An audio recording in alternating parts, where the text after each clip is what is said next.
Have you ever wondered if the wine you're drinking is actually any good?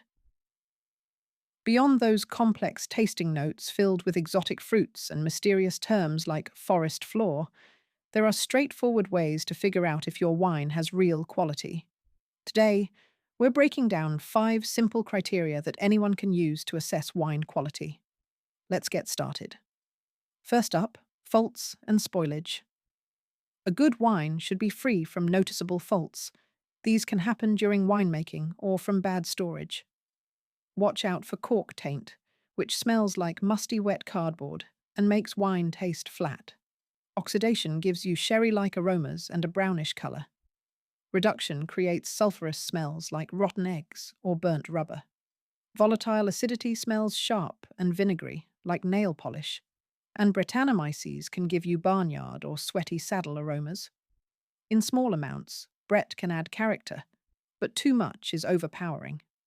If your wine has any of these faults in an overwhelming way, it's spoiled. Second, balance. This is arguably the most important aspect of wine quality. A truly good wine is enjoyable even if you know nothing about wine. Balance means the acidity, sweetness, tannins, alcohol, fruitiness, and body are all in harmony.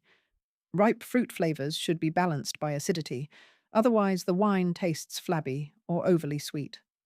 Tannins should provide structure without overwhelming bitterness. Alcohol should feel integrated, enhancing the body rather than making it hot or harsh. When no single element dominates and everything works together seamlessly, you've got a well-balanced wine. Third, expressiveness and typicity. Great wines should reflect their grape variety and origin.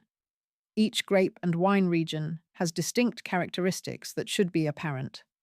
A Sauvignon Blanc should have crisp acidity with herbaceous and tropical fruit notes. A Pinot Noir should express delicate red fruit flavors with earthy undertones.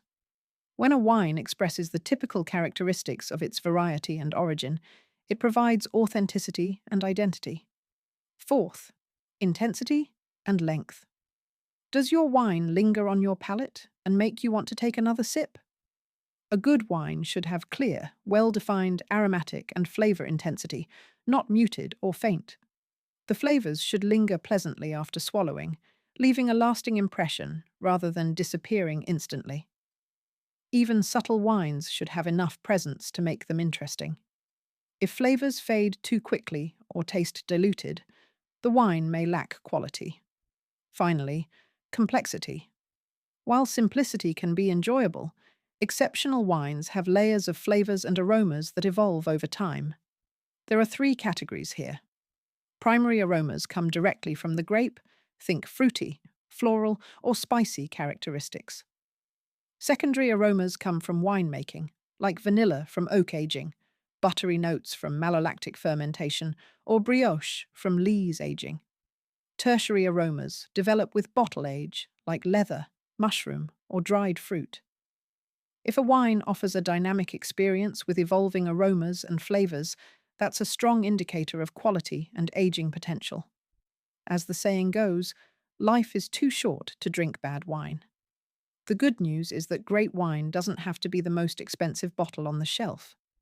If your wine ticks all the boxes, congratulations, you have a quality bottle in hand. Want to dive deeper into the world of French wine?